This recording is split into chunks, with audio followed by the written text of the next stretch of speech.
As we have started the series for the types of contract, and in the previous lecture we already discussed about item rate contract, percentage rate contract, lump sum contract and labor contract, all in contract, or we can say entire contract and labor contract.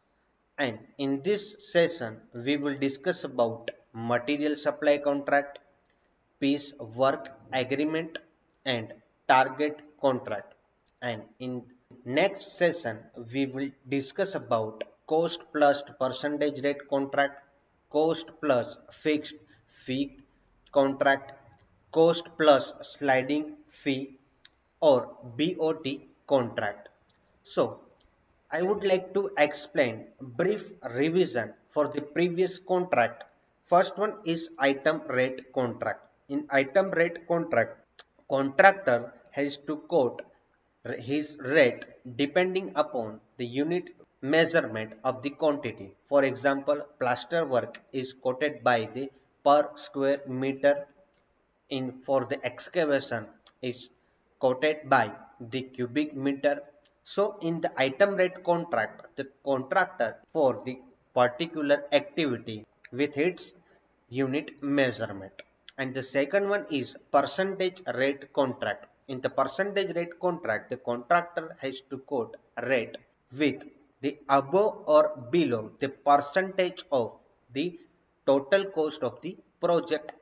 So for example, the total cost of the project is 50,000 and contractor is quote his rate 55,000 rupees. It means the contractor quote rate his 10 percentage above rate of the total cost of the project.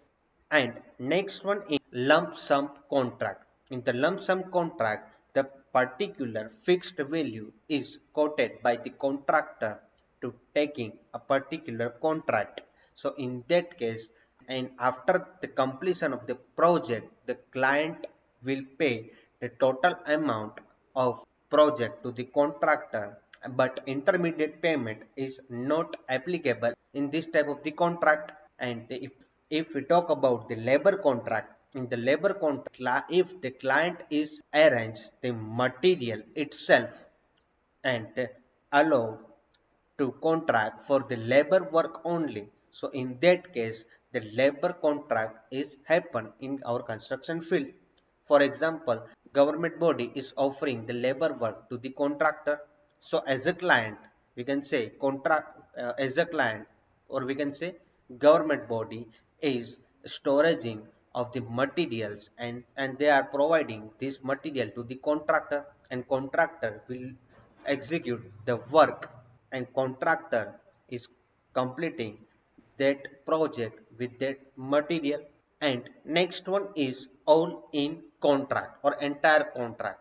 If the contract is given to the contractor for the both the phase, for design phase and execution phase, and if the client is describe his requirements and ideas to the contractor, and the contractor are planning and designing and estimating and execution the all the task we completed for fulfilling the client's requirements. So in that case the contract will be all in contract, and it is also known as the entire contract. In this session we will discuss about material supply contract, piece work agreement and target contract. And in next session we will discuss about cost plus percentage rate contract, cost plus fixed fee contract, cost plus sliding fee or fluctuating fee contract, and BOT contract. So let us start with material supply contract. So in this type of the contract, it name suggests the contract is made for the supplying of the material to the client. For example, as the client is offering the contract for the material supply contract. For example, you are a client and you are offering this type of the contract, and for example I am a contractor and I am accepting this type of the contract. So in that case I have to supply material to you. This type of the contract is happened between you and me. So this is the material supply contract. But we should consider the total cost of the material should be covered by the all the taxes, carriage of the material, delivery charges to the material, loading and unloading to the material, and this material should be from the specified stores within the specified. So this material should be from with specific stores with the specific qualities, and it should be sent to the client within the time duration which has been mentioned in the contract tender.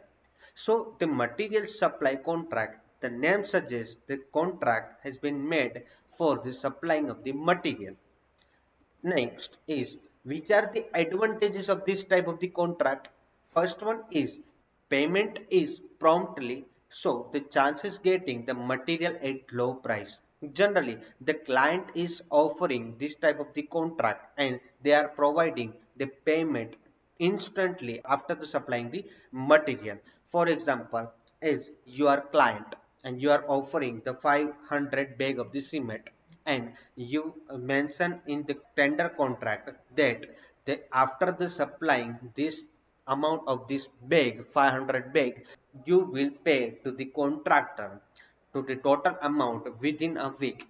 So as the contractor is trying to supply all the materials to get the total bill, because the bill is provided by the client to the contractor promptly instantly after the supplying the materials, so there will be chances the decreasing of the cost of the material, because the larger number of the quantity of the material is provided and the billing is providing to the contractor by the client instantly, so there will be more chances of the decreasing of the material cost. So that will be beneficial for the both the parties, for the client and for the contractor also. And the second thing is the contractor has no worry about the loss of the material. For example, in our construction field we are using the different types of the materials like the cement bag, like the reinforcement, like the other ingredients of the concrete mass. So in that case there is requirement of the constantly monitoring to the store these materials with this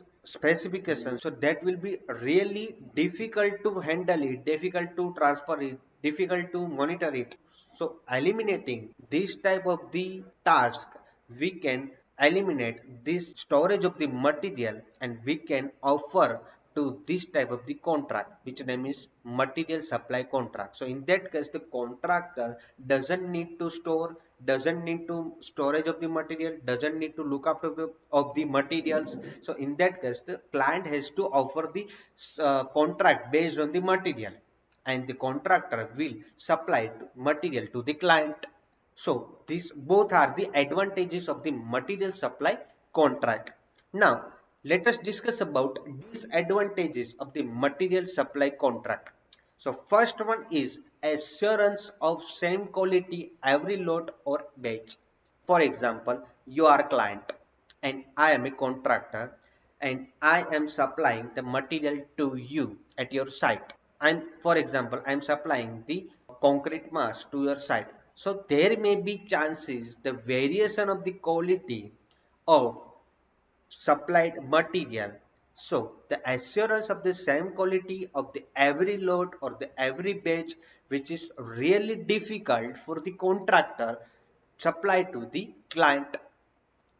Second thing is chance of ring formation. What is ring formation?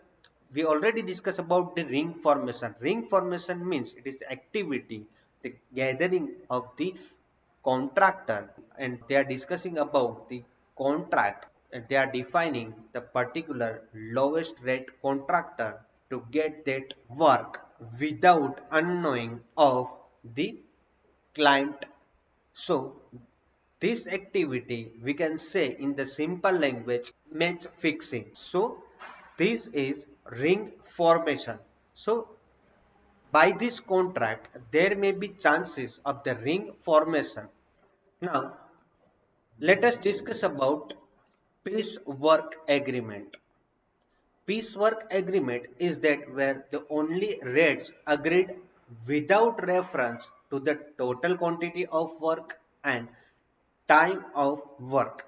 The piecework agreement is done without reference of the total quantity of the work and the total duration of the time for the project. So that involves the payment of the work done depending upon the stipulated rate. And in case of the petty work, the work value up to the 10,000 rupees each inclusive the cost of the material can be carried out through the contractor by the piece work agreement. In piece work agreement, there is mentioned only the description of the activity of the work with the rate of the activity, but there is not mentioned the time duration and the total quantity of that work. And the piecework agreement are contracts in the true sense. There is no penalty clause tied to the security money. So in that case, there is no mention of the total cost of the project, no mention the total duration of the project work. There is no mention the penalty if the contractor is not fulfill the criteria of the work, and there is no mention the security deposit the contractor has to deposit for the contractor. So in the piece work agreement doesn't contains all these things. But if the contractor is not capable to do that work, so in that case the notice is specifying the date of the termination should be served to the worker, and the work will be terminated by the department, and the other contractor is appointed to complete that work. And for the monitoring of that kind of the activity by the government, the separate agencies is provided on that work. So separate agencies may arrange the chargeable to the contract complete the work if the contractor does not carry out the work satisfactory to the specification or delay of the work. So all the things will be monitoring by this agency and reported to the client. Now let us discuss about advantages and disadvantages of the piece work agreement.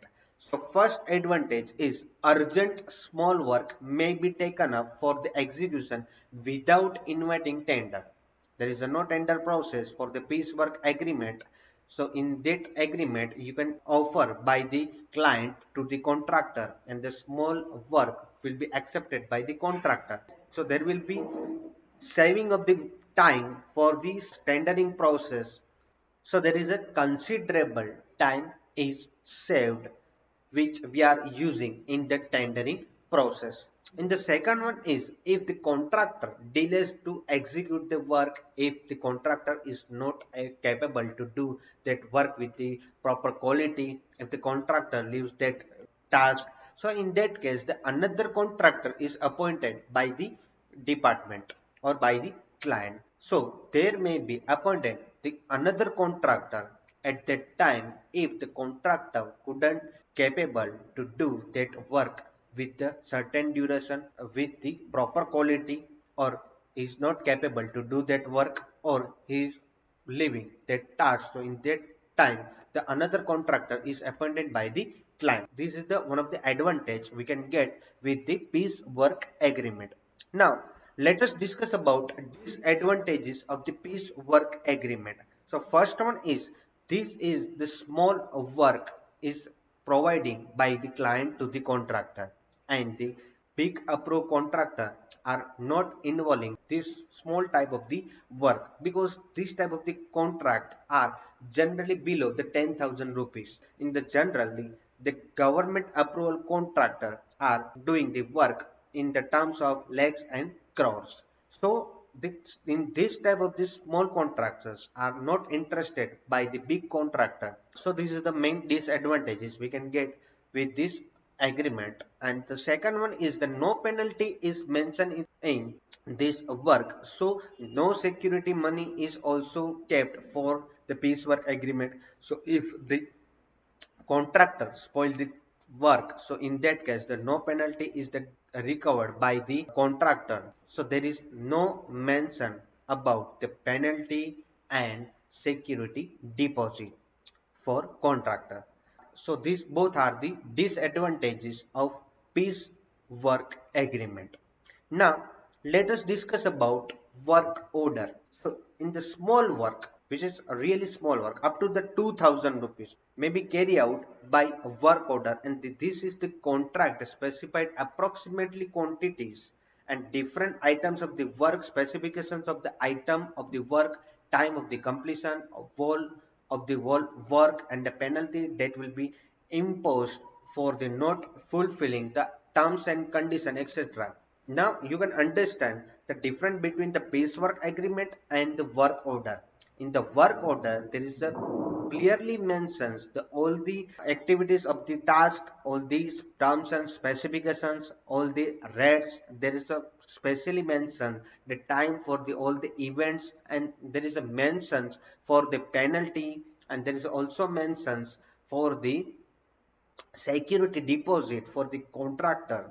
So the in the work order, this is prepared as a tender notice. In this work order, the security deposit will be deducted 10 percentage and bill will be generated depending upon the stipulated completed task by the contractor. So with the work order, the contractor will get the bill after the completing certain amount of the work had been done by him, and after the certain amount of the completion of the work. So in that case, the contractor is getting the running bill, but the contractor has to pay the 10 percentage of the security deposit, and the contractor will get back this security deposit after the satisfactory work had been done by the contractor. If the contractor couldn't complete that work by the satisfactory with the quality purpose, with the quantity purpose, or with the any other maintenance purposes, so after the completing, the all the things will be covered which has been mentioned in the tender contract. So contractor will get refund the security deposit. So with this lecture, you may clear about what is material supply contract, what is piece work agreements, which are the advantages and disadvantages of the piece work agreements, and what is work order with their advantages and disadvantages. So in next session, we will discuss about further types of contracts. Thank you.